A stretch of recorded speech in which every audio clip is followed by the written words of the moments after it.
En el bicentenario de nuestra independencia, comenzaba un nuevo periodo parlamentario con la elección de una mesa directiva que me otorgó el honor de ser presidenta del Congreso de la República como representante de Acción Popular, un partido político con tradición de gobierno. Y fue un doble honor el tener la oportunidad de dirigir el Poder Legislativo entre el Bicentenario de la República y el Bicentenario del Congreso. Sin embargo, asumimos este encargo en un momento importante, pero a la vez difícil para nuestra patria. Dirigir el primer poder del Estado en estas circunstancias fue un reto mayor al esperado. Veníamos de un proceso electoral con una clara polarización que dio como resultado un Congreso fragmentado, donde ninguna bancada tiene mayoría absoluta. Veníamos además de años complicados para nuestra democracia y de una irresponsable disolución del Congreso. Nuestro país había normalizado la crítica y los calificativos más atroces para referirse al Poder Legislativo. Y hubo voces incluso desde la clase política que repitieron ese discurso que pervirtió la política peruana. Por eso, nuestra insistencia desde el inicio para defender el fuero parlamentario casi como un dogma de fe. La elección de los 130 congresistas no ha sido producto del azar o de un sorteo, sino del voto popular, que en cada una de las regiones de nuestro país se expresó en las urnas democráticamente. Por eso, cuando escuchamos pretextos para una futura disolución del Congreso, con voces que se apoyan en una forzada ilegitimidad de nuestra institución y que hace que un sector parezca ilusionarse otra vez porque lograron en el pasado inmediato hacerse del poder a pesar de ser una minoría parlamentaria, entonces tenemos que recordar que el Parlamento es la expresión de la voluntad popular y que nosotros somos representantes legítimos, que llegamos aquí producto del sufragio realizado en elecciones generales. Respetar al Congreso de la República es respetar la democracia. No hay democracia sin Congreso. Por eso es importante insistir en no dejar que la agenda política de nuestro país se resuelva desde el ruido político de las redes sociales y de un sector de la prensa, donde pareciera a veces que solo unos cuantos tienen la verdad absoluta y quieren desbaratar incluso los procedimientos constitucionales que respaldan las atribuciones parlamentarias y quieren imponer que solo lo que a ellos les gusta debe ser aprobado, mostrando todo lo demás como ilegal, inconstitucional o ilegítimo. Esa democracia al revés, donde la minoría quiere imponerse como si fuera mayoría absoluta, es la que debemos desterrar. Cuando asumí la presidencia del Congreso, recordaba que soy una mujer de partido, orgullosa de pertenecer a una organización política democrática y de llevar un apellido de tradición en Acción Popular, que siempre tendré presente. Y no voy a renunciar al legado de Fernando Belaúnde y al Partido Democrático y Limpio, al que representaron mi padre, Miguel Ángel, y mi tío, Javier Alba Orlandini. Siempre me enfrentaré a quienes distorsionan ese legado de Partido Democrático y de centro que luchó a lo largo de su historia en contra de la corrupción. Para quienes integramos la mesa directiva, nuestro primer gran objetivo fue el cumplir el periodo para el cual fuimos elegidos, considerando la inestabilidad política que todo el tiempo nos puso ante el riesgo y la amenaza de la disolución. Tuve el honor de presidir una mesa con el 75% de presencia femenina.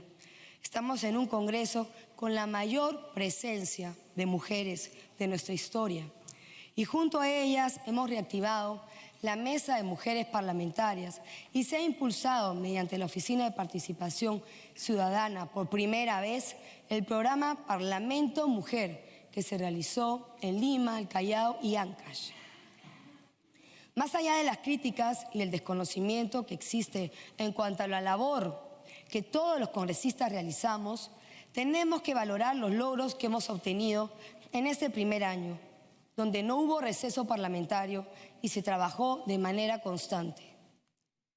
Después de muchos años, se logró proponer y aprobar una agenda legislativa con la participación de todas las bancadas y también recibiendo las propuestas del Poder Ejecutivo. De los 71 temas planteados en la agenda legislativa, se ha logrado atender y desarrollar 65 temas que representan el 92% de dicha agenda. En nuestra memoria de gestión, que será publicada en los siguientes días, hemos precisado 8 ejes temáticos sobre todas las iniciativas aprobadas. Para mencionar solo algunos logros. En el primer eje, sobre estabilidad y desarrollo, junto a los vicepresidentes de la mesa directiva, hicimos el esfuerzo de buscar los consensos y producto del diálogo con las bancadas, se concretaron logros importantes como la ratificación en el cargo del director del Banco Central de Reserva, el doctor Julio Velarde, así como la elección de los 3 integrantes de su directorio. Del mismo modo, la elección, luego de casi 3 años de mandato vencido, de 6 nuevos magistrados del Tribunal Constitucional.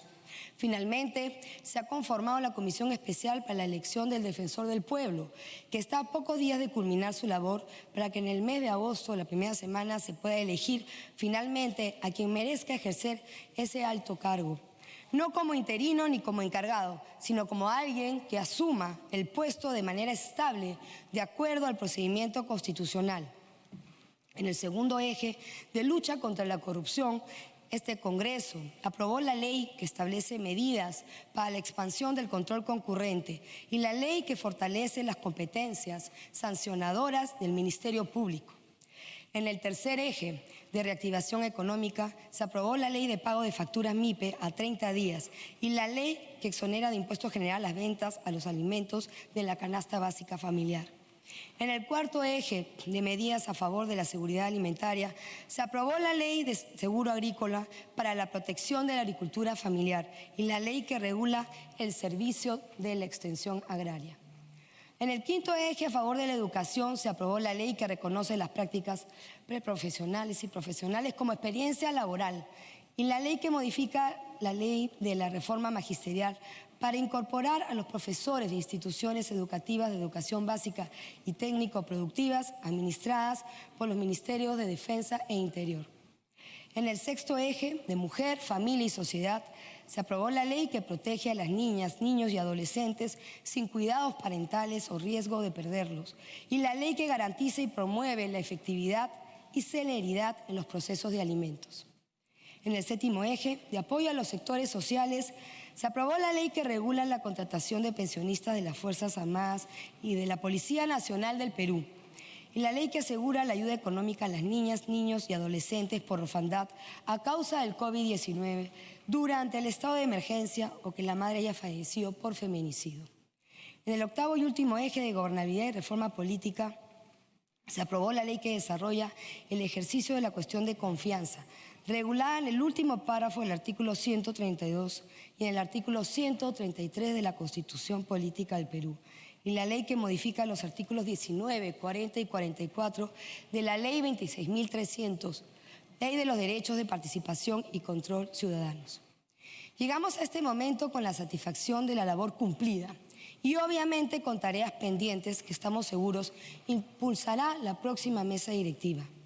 Una de ellas, el retorno a la bicameralidad, que ha merecido un trabajo de varios meses y que mediante la Comisión de Constitución ha sido socializada en diversas regiones del país.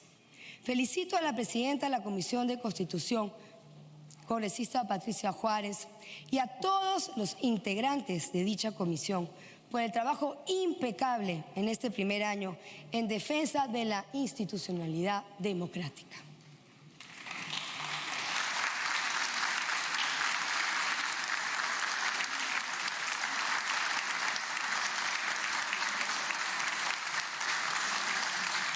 Estoy segura que en el momento que se vea la reconsideración planteada en el Pleno, tendrá el apoyo necesario, como ha sido expresado incluso en las bancadas que han votado esta vez en contra.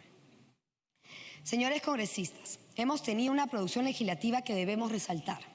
Hasta el cierre de la legislatura, el 15 de julio de 2022, tuvimos 330 leyes publicadas en el Diario Oficial El Peruano, de las cuales 16 han sido aprobadas para afrontar la pandemia de la COVID-19. Hubo 2.439 iniciativas legislativas presentadas en este Congreso que sí trabaja y que sí produce. Con la aprobación de diversas leyes, alcanzando votaciones que en su mayoría superaron los 100 votos, gracias al diálogo y a la búsqueda de consensos, ahora más de 3 millones de exfonavistas recibirán la devolución de sus aportes. 90.000 niños que quedaron en orfandad ahora tendrán una pensión mensual. 550.000 docentes peruanos recibirán el 100% de su CTS, cuando antes solo se les abonaba el 14% de su salario por ese concepto. 3.500 ollas comunes del Perú contarán con financiamiento. Estos logros nos muestran que en el Congreso, más allá de nuestras diferencias naturales, que son parte de la democracia, podemos ponernos de acuerdo y sacar adelante leyes fundamentales para nuestro país. Y dentro de la responsabilidad individual de cada representante, también hemos cumplido con nuestras funciones de fiscalización y de representación. Yo agradezco a la mayoría de comisiones y de congresistas que han viajado por todo el Perú en su semana de representación. Ser presidente del Congreso ha significado para mí la mayor responsabilidad de mi vida. He sido fiel a mis principios y a las convicciones morales y políticas heredadas de mi formación familiar y partidaria. Si en el ejercicio de esta alta responsabilidad he cometido algún error, pido sinceramente disculpas al pueblo peruano, porque errores puedo cometer, pero jamás renunciaré a los principios morales como la honestidad y a la convicción democrática para defender la institución parlamentaria y el Estado de Derecho.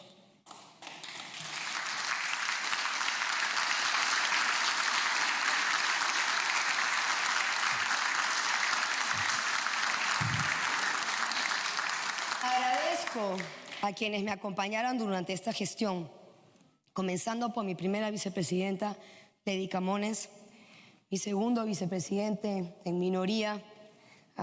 Todo este año ha tenido que aguantar a 3 mujeres, Enrique Wong, o al final no sé si nosotros tuvimos que aguantarlo a él. En fin, queda en suspenso. Y la tercera vicepresidenta, Patricia Chirinos, quienes trabajaron a mi lado, comprometidos totalmente con los objetivos planteados desde un inicio. Del mismo modo, agradezco a todas las bancadas parlamentarias en el Congreso, con cuyos representantes hemos conversado siempre y más allá de las discrepancias, hemos podido coincidir en temas importantes para el país. Les consta que mi promesa inicial de tener las puertas abiertas de mi despacho para todos sin distinción fue cumplida cabalmente, con la mayor vocación para el diálogo democrático. Agradezco también a mi equipo de asesores y colaboradores en la presidencia del Congreso. Del mismo modo, a los funcionarios de las diversas áreas del Parlamento, así como a todos los trabajadores que demostraron compromiso con la institución y muchas veces tuvieron que quedarse hasta altas horas de la noche para seguir trabajando. Finalmente, quiero expresar mi gratitud a mi familia por su comprensión y apoyo constante. Ha sido un año con muy pocas horas compartidas con ellos. Me fortalece tenerlos siempre a mi lado, sabiendo que el compromiso con el país debe ser tomado con la responsabilidad que requiere participar de la construcción del futuro.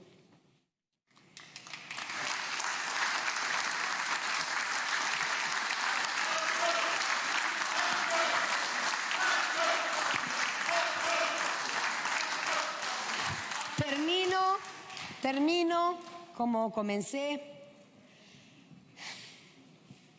recordando al presidente Fernando Belaúnde, quien dijo: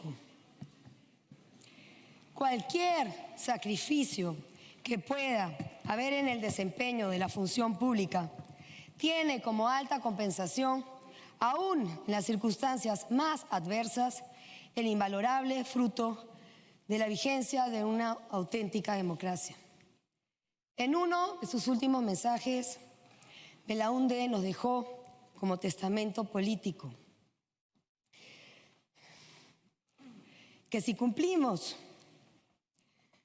con nuestros deberes partidarios y patrióticos, si luchamos por la permanente implantación de la democracia, estaremos recibiendo desde el más allá el eco de su voz fraternal y aprobatoria. Como Acción Populista, he defendido la democracia y el foro parlamentario. Tarea cumplida, señor presidente. Muchas gracias.